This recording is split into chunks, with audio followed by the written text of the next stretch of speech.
Now, Mr. President, over the last 12 months, the economy has rebounded at levels that we have not seen in decades. A 5.7% GDP growth rate, 6.6 million new jobs. This is the fastest our economy has grown since perhaps 1984. And the new jobs we added to the economy were the most ever for a president's first year. After former President Trump botched our national response to COVID, America is now on the right track under President Biden. But we face serious challenges that demand action from Congress. The cost of living has come up for families across the country and around the world as well.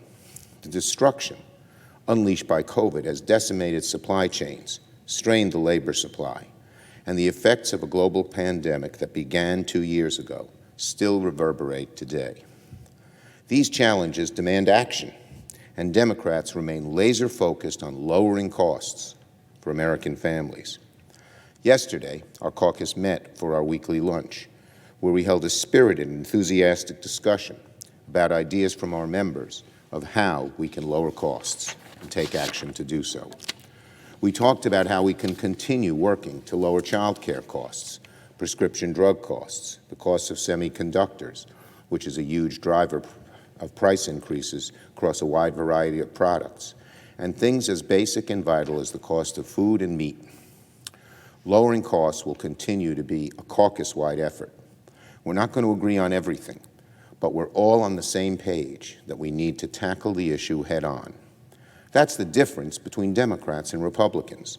Rising costs, of course, impact all of us, whether we come from blue or red states.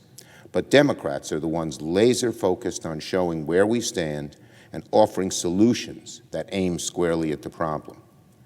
Republicans seem to have no solutions, just rhetoric. The other side, sadly, seems oftentimes motivated by something else.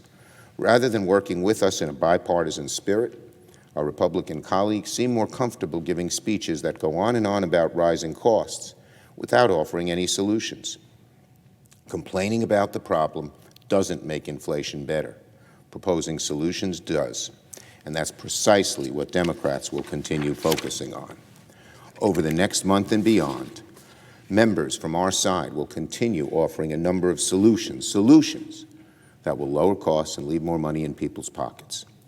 We need to help working families build wealth after the pandemic. We need to lower the cost of medications like insulin, which can still reach $600 a month.